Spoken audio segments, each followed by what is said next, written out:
खासदारकीची रणधुमाळी चालू आहे सातारा जिल्ह्यामध्ये.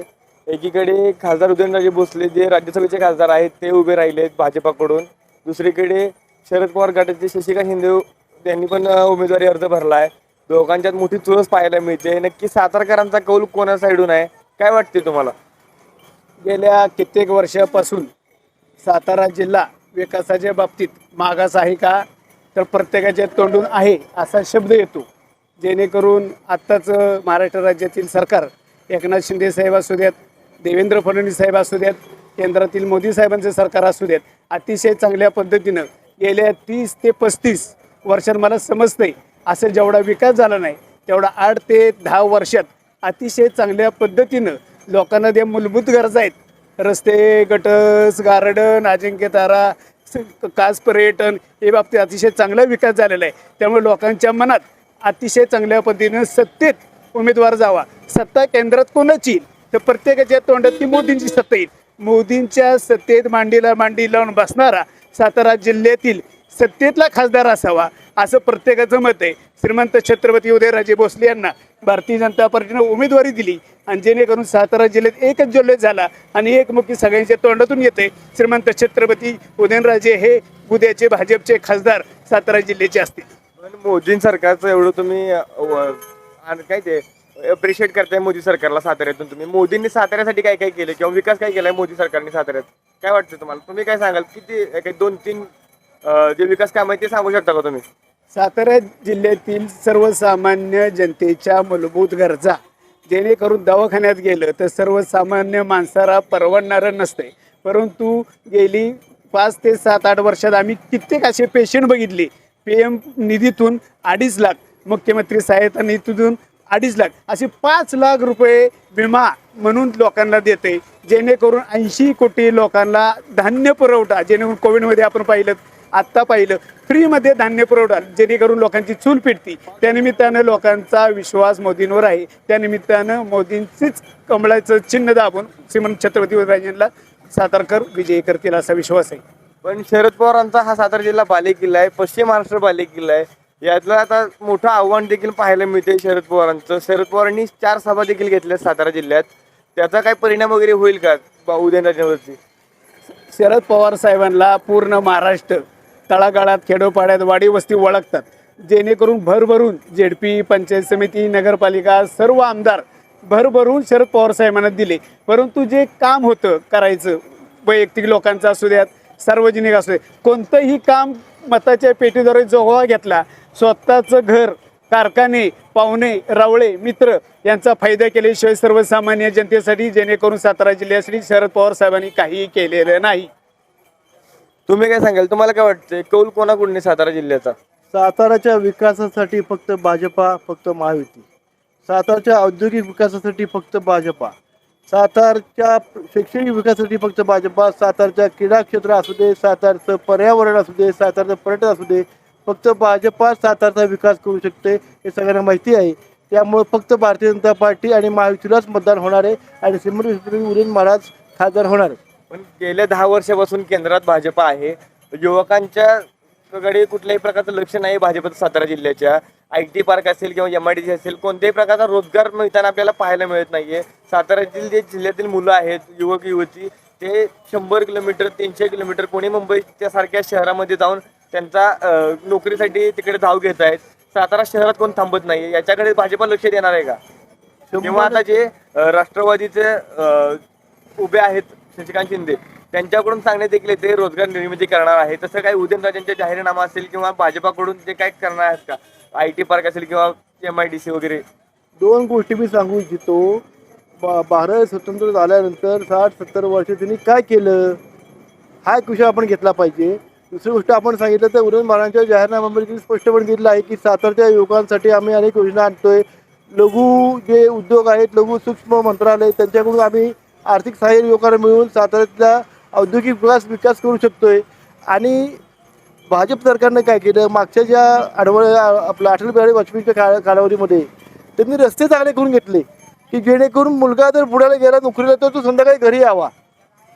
ज्या ठिकाणी आपण आता तात्पुरता विकास करणं आपलं पण नाही, तात्पुरता विकास आपला करायचं नाही, आपला कायमस्वरूपी विकास करायचा आहे. आणि हा होईपर्यंत तोपर्यंत काही ते सोय व्हावी यासाठी सगळे रस्ते चांगले केलेले आहेत. साताऱ्यात लवकरच उरणमारांच्या माध्यमातून भाजपच्या माध्यमातून उद्योगाचं जाळं उभं राहील, लहान मोठे उद्योग उभे राहतील आणि सगळ्यांची सोय सातारा होईल याची आम्हाला खात्री आहे. तुम्हाला काय वाटतंय? तुम्ही काय सांगाल? साताऱ्यात नक्की कौल कोणाकडून आहे? साताऱ्यात जो खासदार जो येणार आहे नवीन निवडून, त्यांनी काय काय केलं पाहिजे साताऱ्यासाठी? काय काय कमी आहे साताऱ्यामध्ये? सातारा जिल्ह्यामध्ये जो आता खासदार निवडून येणार आहे तो भारतीय जनता पक्षाचा आणि मोदींचा खासदार निवडून येणार आहे आणि 100% उदयनराजे या सातारा लोकसभा मतदारसंघातून निवडून येणार आहेत असं मला वाटतंय. पण उदयनराजे जरी खासदार म्हणून निवडून आले तर त्यांनी काय करावं? काय काय आपल्या इथं मूलभूत सुविधा असतील किंवा औद्योगिक क्षेत्र असेल त्याच्याबद्दल तुम्हाला काय वाटतंय? काय काय प्रश्न घेऊन त्यांनी उतरावं किंवा कोणते कोणते प्रश्न रखडले गेलेत, काय करावं त्यांनी निवडून आल्यानंतर? अनेक गोष्टी मोदी सरकारच्या आणि भारतीय जनता पक्षाच्या माध्यमातून या ठिकाणी सुरू आहेत. ज्या योजना सुरू आहेत, मेडिकल कॉलेज सारखं कॉलेज आहे ते लवकरात लवकर पूर्णत्वास जावं. त्यानंतर आताच उदयनराजेंनी सांगितलं त्यांच्या संकल्पपत्रामध्ये की आम्ही सूक्ष्म उद्योग लघु उद्योग यांना चालना देणार आहे आणि सूक्ष्म उद्योग आणि लघु उद्योग इथं आणणार आहे. नवीन स्टार्टअप्स आणावेत. मेक इन इंडिया सारख्या ज्या काही योजना आहेत त्याची अंमलबजावणी चांगल्या पद्धतीने करावी आणि आमचा विश्वास आहे की उदयनराजे ह्या सगळ्या गोष्टी करतील आणि त्यामुळे आम्ही त्यांना खासदार करणार आहे आणि या 5 वर्षामध्ये सातारला निश्चितच विकास होईल. आणि जे सातारचं चित्र आहे की जी इथली तरुण मुलं आहेत ती सातारा सोडून जातात, इथून पुढं असं होणार नाही. मला असं निश्चित खात्री आहे की साताऱ्यात IT पार्क येईल, नवीन उद्योगधंदे येतील, त्यामुळे सातारचा विकास होईल असं मला वाटतंय. दादा गाव कुठलं? नागेवाडी वय किती आहे तुमचं? 90. आता लोकसभेची निवडणूक चालू आहे, नक्की कौल कोणाकडनं वाटतं तुम्हाला ग्रामीण भागात? पूर्वीपासून पवार साहेबाच्या पाठीमागे असतो. पूर्वीपासून मतदान माझं आहे. म्हणजे त्यांनी पक्ष काढल्यापासून राष्ट्रवादीशिवाय मतदान करत नाही. राष्ट्रवादीने मी शिंदे साहेबांनाच मतदान करणार. पण का पवार साहेबच का? पवार साहेब आपले शरद पवार. पण शरद पवारच का? पण शरद पवारच का? हो, त्यांच्याच चक्र पाठीशी आम्ही मतदान करतो. पण आता शरद पवारांची साथ अजित पवारांनी सोडून दिली आहे, परत न पक्ष फुटलाय. आम्ही पक्ष असला तरी आम्ही तुतारीला मतदान करणार आहे. तुमच्या गावात काही विकास वगैरे केला का शरद पवारांनी? हा, विकास केला का शरद पवारांनी महाराष्ट्रात? महाराष्ट्रात शरद पवार अहो त्यांची सत्ता पाहिजे का नको? आणि आम्हाला शिंदे साहेब म्हणजे आमच्या गोरगरिबाच्या पाठीशी काय कळना हातभार लावतात ते शशिकांत शिंदे. मग निवडून येताना वाटतंय का शशिकांत शिंदे तुम्हाला? तर उदयनराजे पुढे आहेत छत्रपती. त्यांनी काय आम्हाला केलं नाही, कोणी काय दिलं नाही. उदयनराजेंनी काय केलं नाही, काय नाही. आम्ही राष्ट्रवादीच्याच पाठीशी पहिल्यापासून आहे. माझ्या घरात 12-14 मतदान आहे. 3 सुना, 3 लेक, नातुंड अशी 12-14 मतदान माझ्या घरात आहे. आम्हाला या वर्षी तर म्हणजे आता या पंचवार्षिकेला तर शशिकांत शिंदे आले पाहिजेत निवडून. तरच इकडून आमच्या सामान्य लोकांचा, सामान्य कामगारांचा, सामान्य शेतकऱ्यांचा विकास झाला पाहिजे एवढीच इच्छा आहे. आणि त्यासाठी शशिकांत शिंदे एकमेव पर्याय आहे आम्हाला. शशिकांत शिंदेनी काही विकास काम वगैरे केलेत का जिल्ह्यामध्ये? भरपूर. आम्ही सध्याला मुंबईमध्ये वास्तव्याला असतो. माथाडी कामगार आहे, तिथं आम्हाला भरपूर त्यांची मदत होती. तशी जशी तिथं मदत चालली आम्हाला होते तशी आम्हाला पण आमच्या ग्रामीण भागात आमच्या कुटुंबावरती, आमच्या सर्वांवरती मदत झाली पाहिजे. पण आता आम्हाला तो माणूस पाहिजेच. पण आता तुम्ही म्हणताय माथाडी कामगार आहे. एकूणच जर पाहायला गेलं तर जिल्ह्याच्या वातावरणामध्ये जे महायुतीचे उमेदवार असतील किंवा महायुतीचे जे पदाधिकारी आहेत ते टीका टिप्पणी करतायत, घोटाळेबाज म्हणतायत शशिकांत शिंदेंना. त्यात नक्की तथ्य किती आहे? तुम्ही एक माथाडी कामगार आहे, तुमचे नेते म्हणून तुम्ही सांगताय शशिकांत शिंदे. काय वाटतं, हे प्रश्न आहेत ते खरे आहेत की खोटे आहेत? सर्व प्रश्न खोटे आहेत, काही तथ्य नाही त्यात. त्यांना फक्त काही बदनाम करायचं, फक्त एकमेव उद्देश यांचा चाललाय विरोधकांचा. त्यांना अटक होणार असं पण सांगतायत. काही होऊ शकत नाही अटक बिटक, काही होऊ शकत. ज्यांनी केलंच नाही काही त्यांना अटक होणारच कशी? एवढंच सांगायचं मला. एकमेव चांगला माणूस आहे आणि आपला माणूस आहे. सामान्य लोकांसाठी कुणी पण त्याच्याकडे जावा, तुम्हाला भेटणारा माणूस आहे तो. तुतारे शशिकांत शिंदे साहेबच निवडून येणार. आता महायुतीची आज नरेंद्र मोदींची सभा आहे कराडमध्ये, त्याचा काही परिणाम वगैरे होईल काय वाटतंय का त्याबद्दल? मोदी साहेब आले की 100% राष्ट्रवादीचा उमेदवार निवडून येतो, शरद पवार गटाचा. पण शरद पवारांनी पाटणच्या सभेमध्ये कॉलर उडवली, उदयनराजेची कॉपी केली, मग त्यातून तर वाटतंय की उदयनराजेंना पण सपोर्ट केलाय शरद पवारांनी. नाही नाही, चुकीचं आहे ते. ॲक्च्युली एका पत्रकाराचं हे होतं की बाबा कॉलर उडवा, त्याच्यामुळे कॉलर उडेल, बाकी काय त्या उद्देश नव्हता. काय वाटतंय मग अजून वेगळं? एकीकडे उदयनराजे भोसले ते राज्यसभेवरती, त्यांच्या प्रचारासाठी मुख्यमंत्री, दोन्ही उपमुख्यमंत्री, आता नरेंद्र मोदी पण सभा घेत आहेत. पूर्ण जंग पिछाडले त्यांनी. शरद पवारांनी फक्त 4 सभा घेतल्यात साताऱ्यात. ते 4 सभामुळंच आज मोदी साहेबांना इथे यावं लागतं या, बाकी काय कारण नाही. त्यांना माहिती आहे आपली सीट गेलेली हातात ना, त्यासाठी त्यांची सभेची नुसती धडपड चाललेली आहे मोदींच्या. पण आता मागील 15 वर्षात राष्ट्रवादीचाच खासदार होता, पण काही विकास कामं झाले नाहीत असं युवकांचं म्हणणं आहे. युवक युवती 100-150 किलोमीटर बाहेर नोकरीसाठी जात आहेत, त्यावेळेस काही विकास केला नाही असं सांगतात. बाकीचं नाही मला काय सांगायचं, पण आता मी सुद्धा छत्रपतीचा एक मावळाच आहे काय, आणि मी लय मानतो, आणि मी 15-20 वर्ष त्यांच्याबरोबर काम केलेलं आहे. पण आमच्या गावातलंच सांगतो, 1 रुपयाचा फंड नाही आहे. म्हणजे 10 वेळा तिथं गेलो. महाराज वैयक्तिक खूप चांगले आहेत, काही विषयच नाही त्यांच्याबद्दल, पण बाकी त्यांच्यामुळं विकास होत नाही. आम्ही 10 वेळा गेलो की महाराज भेटत नाहीत, ह्या बऱ्याचशा गोष्टी आहेत. त्यामुळं 1 रुपया फंड नाही गावाला आमच्या. आणि सातारपासून 8च किलोमीटर आमचं गाव आहे. म्हणजे असं पण नाही की 100 किलोमीटर 70 किलोमीटर आहे, तरीसुद्धा ही आमची अवस्था आहे आज. एक युवक म्हणून काय वाटतंय, आता जिल्ह्याची लोकसभेची निवडणूक चालू आहे, एकीकडे छत्रपतींचे वंशज उदयनराजे भोसले उभे आहेत भाजपाकडून, दुसरीकडे शरद पवार गटाकडून शशिकांत शिंदे उभे आहेत. काय वाटतंय, एकमेकांची झुंज लागली, राजकीय मित्र होते अगोदर, ते आता राजकीय झुंज दिसते या दोघांमध्ये, काय वाटतंय तुम्हाला? मुळात छत्रपती उदयनराजे भोसले छत्रपती आहेत. स्वराज्याचे छत्रपती असताना त्यांनी एका शिलेदारासाठी मन मोठं करावं आणि सांगावं की या म्हाताड्याचा एक पोरगा हा खासदार व्हावा. यामुळं काय होईल, जिल्ह्याला 2 खासदार होतील आणि आता जे कासव गतीनं चाललेला जो विकास आहे तो चांगल्या गतीनं विकास होईल. खरं बघायला गेलं तर मी या गावचा नाही आहे. आता इथे एक 10 मिनटापूर्वी एका दुचाकीचा आणि 4 चाकीचा अपघात झाला. जाता जाता बघितलं तर तो अपघात झाला आहे. आम्ही त्यांचेच चिरंजीव शिंदे साहेबांना फोन केला तर त्यांच्याकडनं उचलला गेला नाही, कदाचित ते प्रचारात असतील. तर साहिल बाबा शिंदेंना आम्ही एक कॉल केला, तर त्यांच्याकडून तिथे लगेच तात्काळ आम्हाला मदत उपलब्ध झाली. ही मदत अशी उपलब्ध व्हावी, वेळेवर व्हावी, गोरगरिबांना मदत व्हावी. सामान्य लोकांचं काम असतं तरी काय हो, 7-12 निघणं, डोमासायला पाहिजे, लाईट बिल जास्त येते, तलाठी काय काम करणं झालाय, ट्रॅफिकवाल्यानं गाडी पकडली, ह्याच्या पलीकडे सामान्य लोकांची कामं काय, ही कामं वेळेवर व्हावी हीच अपेक्षा. पण मागच्या 5 वर्षात राष्ट्रवादीचेच खासदार होते, तरी पण कोणत्या प्रकारचा विकास झालेला पाहायला मिळत नाही. एकीकडे युवकांना 150 ते 200 किलोमीटर लांब पुणे मुंबईसारख्या शहरामध्ये नोकरीसाठी जावं लागते, कोणत्या स्वरूपाचा विकास केलेला पाहायला मिळत नाही युवकांकडून. हीच तर खंत आहे ना. मग याच साताऱ्याच्या मातीतल्या युवकांना आपल्या मातीत रोजगार निर्माण व्हावा याच्यासाठी बरीच आंदोलनं झाली, बऱ्याच युवकांनी आपल्या प्रतिक्रिया मांडल्या.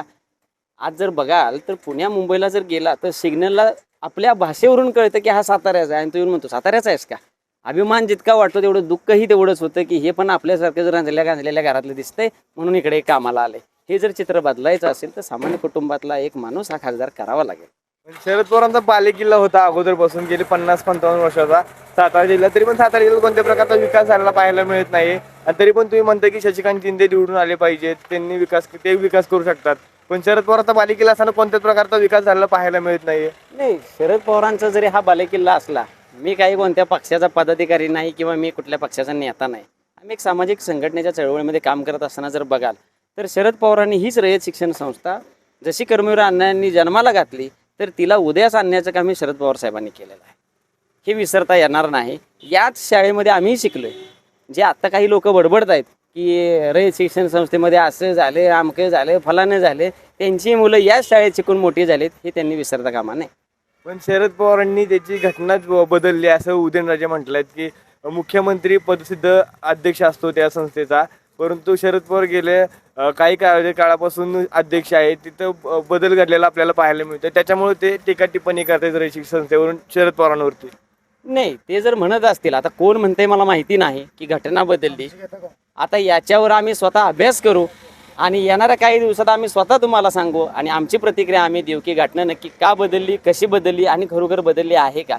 ज्या गोष्टीत आमचा अभ्यास नाही त्यामध्ये बोलणं काय आम्हाला तथ्य वाटत नाही. पण विकास होईल का शशिकांत शिंदे जर निवडून आले तर? शशिकांत शिंदे जर निवडून आले तर मी छाती ठोकून सांगतो साहेब, विकास हा निश्चित होणार. गोरगरिबांच्या जनतेला वेळेत भेटण्याचं काम हे शशिकांत शिंदे साहेब करतील.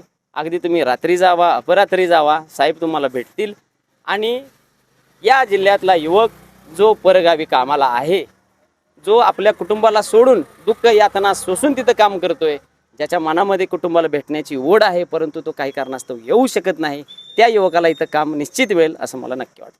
तुम्ही काय सांगाल, तुम्हाला काय वाटतंय कोण निवडून येईल किंवा कोणाकडून कौल आहे सातारा जिल्ह्याचा, उदयनराजे की शशिकांत शिंदे? छत्रपती उदयनराजे भोसले.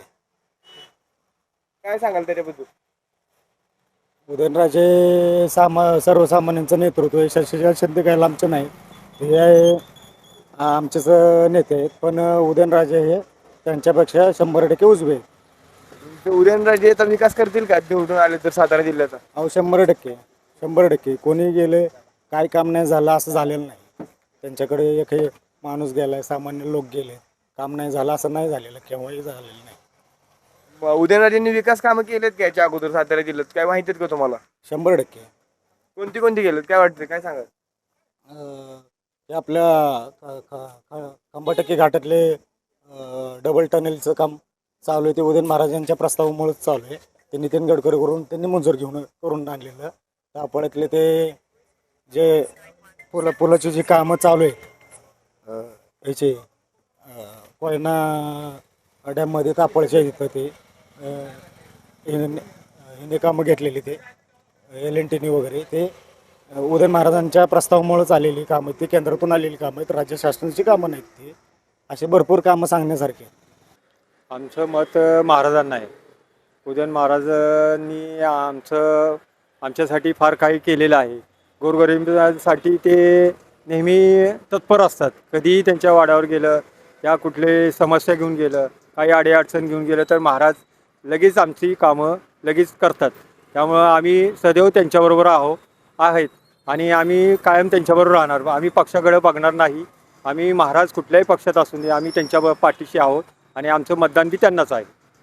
खासदार श्रीमंत छत्रपती उदयनराजे भोसले 15 वर्ष झाले ते खासदार आहेत. ते विक्रमी मताने निवडून येणार. त्यांनी सातारा जिल्ह्यासाठी भरपूर विकास कामे केलेली आहेत. पाणी योजना, रस्ते, ग्रेन रेफ्रेशर, मेडिकल कॉलेज, कास धरणाची उंची वाढवली. एकूणच सातारकरांचा कौल पाहिल्यानंतर आपल्याला समजतंय की जे महाविकास आघाडीचे उमेदवार आहेत शशिकांत शिंदे तसेच महायुतीचे उमेदवार उदयनराजे भोसले यांच्यात मोठी चुरस पाहायला मिळणार आहे. एकूणच पाहायला गेलं तर 7 तारखेच्या मतदानानंतर हा नक्की कौल कोणाच्या बाजूला हे पाहायला लागणार आहे. ओमकार सोनाले, न्यूज अनकट, सातारा.